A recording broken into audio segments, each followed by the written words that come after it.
కొత్త రాణి గర్భవతి అనే వార్త ఆమె తోటి రాణులకు తెలిసినప్పుడు వారు తీవ్ర కోపంతో రగిలిపోయారు. వారు చిన్న రాణి పట్ల అసూయపడడం ప్రారంభించారు. కొత్త రాణి రాజలక్ష్మి రాజుకు ఇప్పటికే చాలా ప్రియమైనది అయిపోయిందని అందరూ రాణులు తమలో తాము అనుకునేవారు. రాజు ఆమెతోనే ఎక్కువ సమయం గడుపుతాడని, బిడ్డ పుట్టిన తర్వాత రాజు ఆమెపై మరింత శ్రద్ధ చూపుతాడని, ఆ స్త్రీని తన ప్రధాన రాణిగా చేసుకుంటాడని, మనందరి ఆధిపత్యం అంతమవుతుందని, కొత్త రాణి మనల్ని బానిసల్లా చూస్తుందని చర్చించుకునేవారు. లేదు మేము ఇది ఎప్పటికీ జరగనివ్వము అని అనుకున్నారు. ప్రతిదీ చర్చించిన తర్వాత వారు కొత్త రాణికి హాని చేయడానికి వివిధ రకాల మార్గాల గురించి అన్వేషించడం ప్రారంభించారు. కానీ పెద్దరాణుల ప్రయత్నాలు ఏవీ ఫలించలేదు. ఎందుకంటే కొత్త రాణి రాజలక్ష్మి ఎప్పుడూ ఒంటరిగా ఉండేది కాదు. కొన్నిసార్లు రాజు ఆజ్ఞ ప్రకారం కుటుంబ గురువు ఆమెకు కథలు చెబుతూ ఉండేవాడు. కొన్నిసార్లు ఆమె పరిచారికలు ఆమెతో ఉండేవారు. మరికొన్నిసార్లు రాజ్య ప్రజలు ఆమె చుట్టూ ఉండేవారు, లేదా రాజు స్వయంగా ఆమెతో ఉండేవాడు. అటువంటి పరిస్థితిలో పెద్దరాణులకు తమ లక్ష్యాన్ని సాధించే అవకాశం ఎప్పుడూ దొరకలేదు. రాణి రాజలక్ష్మికి సమయం ఇలా గడిచిపోతోంది. ఆమె గర్భధారణ సమయం దాదాపు పూర్తయింది. కానీ ఒక రోజు శత్రురాజ్య సైన్యం సరిహద్దుపై దాడి చేశారు. శత్రువులను ఎదుర్కోవడానికి రాజా జైసింగ్ తన సైన్యంతో రాజభవనాన్ని వదిలి ఆ రాజ్య సరిహద్దుకు వెళ్లవలసి వచ్చింది. పెద్ద రాణులకు ఇది సువర్ణ అవకాశంలా కనిపించింది. పెద్ద రాణి చిన్నరాణికి గర్భానికి హాని కలిగించే మందులు ఇవ్వడం ప్రారంభించింది మరియు గర్భధారణకు తగని పనులు, చేయకూడని పనులు ఆమె చేత చేయించింది. పెద్ద రాణులు చిన్నరాణి అమాయకత్వాన్ని పూర్తిగా ఆసరాన్న చేసుకుని ఆమెకు తప్పుడు సలహాలు ఇచ్చేవారు. కుటుంబ గురువు చిన్నరాణికి కథ చెప్పడానికి వచ్చినప్పుడు అతను ఆమెకు మంచి విషయాలు వివరించి అవసరమైన జాగ్రత్తలు చెప్పి వెళ్లిపోయేవాడు. కుటుంబ గురువు మరియు పెద్ద రాణుల మాటలు ఎందుకు భిన్నంగా ఉన్నాయో రాణి రాజలక్ష్మికి అస్సలు అర్థమయ్యేది కాదు. ఎవరు సరైన వారు అని ఆమె అనుకుంటుంది. రాణి రాజలక్ష్మి తీవ్రంగా ఆలోచించి పెద్ద రాణులు స్త్రీలు, కానీ కుటుంబ గురువు పురుషులు. స్త్రీల సమస్యలను పురుషులు ఎలా అర్థం చేసుకోగలరు, కాబట్టి పెద్ద రాణులు చెప్పేది సరైనదే అయి ఉంటుంది అని అనుకుంటుంది. స్వచ్ఛమైన హృదయం కలిగిన రాణి రాజలక్ష్మి పెద్ద రాణులు తనకు చెడు చేయగలరని కలలో కూడా ఊహించలేదు. కాబట్టి ఆమె కళ్ళు మూసుకొని పెద్ద రాణులు చెప్పినట్లుగానే చేసేది. ఒక రోజు రాణి రాజలక్ష్మికి ప్రసవ నొప్పులు మొదలయ్యాయి. ఆమె పెద్ద రాణితో, అక్క నాకు చాలా నొప్పిగా ఉంది, దయచేసి ప్రసవం సులభంగా జరిగేలా ఏదైనా చెయ్యండి అని వేడుకుంది. ఇది విన్న పెద్ద రాణి లోపల కుట్ర పన్నుతూ బయటకు మాత్రం శాంతమైన ముఖంతో చింతించుకు అని చిన్న రాణిని ఓదార్చింది. నేను మంత్రసానిని పిలుస్తాను, అప్పటి వరకు ఈ గోడ పట్టుకొని నిలబడి ఉండు అని చెప్పింది. ఇది నీకు ఉపశమనం ఇస్తుంది, ప్రసవం కూడా సులభంగా జరుగుతుంది అని చెప్పింది. చిన్నరాణికి ప్రసవం గురించి ఏమాత్రం అవగాహన లేదు. పెద్దరాణి చెప్పినట్లుగానే ఆమె గోడ పట్టుకుని నిలబడింది. గర్భవతి అయిన రాణి రాజలక్ష్మి కొడుకు జారబడి నిలబడి ప్రసవ వేదనలతో మూలుగుతూ ఉంది. నొప్పి భరించలేని స్థితికి చేరుకున్నప్పుడు ఆమె గోడ పట్టుకుని అక్కడే కూర్చుని బిగ్గరగా అరవడం ప్రారంభించింది.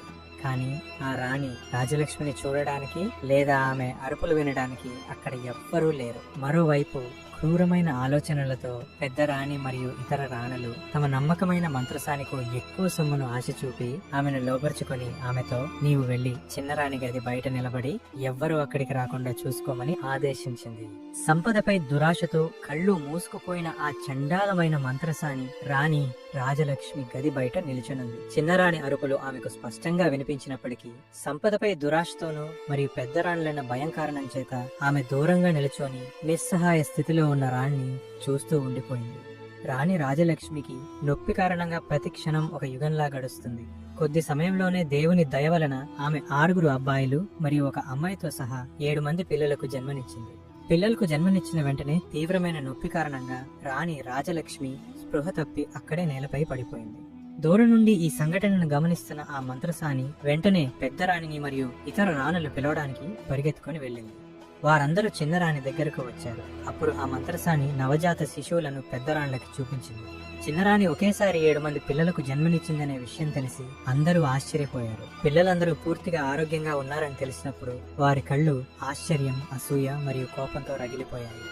వారు తమలో తాము, మనలో ఎవరికి ఒక బిడ్డ కూడా లేదు, కానీ చిన్న గ్రామానికి చెందిన చదువురాని ఈ మహిళ ఒకేసారి 7 మంది ఆరోగ్యకరమైన పిల్లలకు జన్మనిచ్చిందని తెలుసుకుని వారు తమ విధిని తిట్టుకున్నారు. మనం ఏమీ పొందలేకపోయామో, ఈ మూర్ఖురాలకు అది లభించనివ్వకూడదని వారు అనుకున్నారు. కోపంతో కళ్ళు మూసుకుని పోయిన పెద్దరాణి మంత్రసానితో, వెంటనే వెళ్లి కొన్ని రాతిరాళ్లు తెచ్చి చిన్నరాణి దగ్గర ఉంచు అని ఆదేశించింది. పెద్దరాణి ఆజ్ఞ ప్రకారం మంత్రసాని కొన్ని రాతిరాళ్లు తెచ్చి చిన్నరాణి దగ్గర ఉంచింది. అప్పుడు పెద్దరాణి నిర్దాక్షిణ్యంగా ఆ మంత్రసానితో, ఈ నవజాత శిశువులను అడవికి తీసుకుని వెళ్లి చంపి భూమిలో పాతిపెట్టమని చెప్పింది. దానికి ప్రతిఫలంగా నీకు నీ తదుపరి 7 తరాలు కూర్చుని తిన్నా తరిగిపోని సంపదను ఇస్తాము అని చెప్పింది. సంపదపై దురాశతో కళ్ళు మూసుకుపోయిన ఆ నీచమైన మంత్రసాని ఆ పిల్లలను తీసుకుని అడవికి వెళ్ళిపోయింది. ఆమె వెళ్ళిన తర్వాత రాణులందరూ చిన్నరాణి వద్ద ఉన్న ప్రసవ జాడలను శుభ్రం చేసి రాతిరాళ్లను ఆమె దగ్గర ఉంచి తమ గదులకు వెళ్ళిపోయారు. కొంత సమయం తర్వాత ఆ నికృష్టమైన మంత్రసాని అడవి నుండి పెద్దరాణుల వద్దకు తిరిగి వచ్చింది. పెద్దరాణి ఆ మంత్రసానితో పిల్లలను పాతి పెట్టావా అని అడిగింది. మంత్రసాని పాతి పెట్టానని చెప్పడంతో రాణులు ఆమెకు తన 7 తరాలకు కూర్చొని తిన్నా తరిగిపోనంత గొప్ప సంపదను ఇచ్చి పంపించారు. పెద్దరాణి పథకం ప్రకారం అంతా జరిగినందున ఆమె ఇతర రాణులతో కలిసి అపస్మారక స్థితిలో ఉన్న చిన్నరాణి వద్దకు వెళ్లి ఆమెను స్పృహలోకి తీసుకురావడానికి చల్లని నీటిని ఆమె ముఖంపై చల్లింది. చిన్నరాణి స్పృహలోకి రాగానే నా బిడ్డ ఎక్కడా, నాకు అబ్బాయి పుట్టాడా లేక అమ్మాయా అని ఆతృతగా అడుగుతుంది. పెద్దరాణి రాజలక్ష్మి పక్కనే పడి ఉన్న రాళ్లను చూపిస్తూ ఇవిగో నీవు ఈ రాతి రాళ్లకు జన్మనిచ్చావు అని చెప్పింది. ఇది విన్న చిన్నరాణి ఆశ్చర్యంతో నిశ్చేస్తురాలై నేను రాతి రాళ్లకు ఎలా జన్మనివ్వగలను, ఇది సాధ్యం కాదు, బిడ్డకు బదులు నేను రాళ్లకి జన్మనిచ్చానని నమ్మలేకపోతున్నాను అని గుండెలెదిరేలా ఏడ్చింది.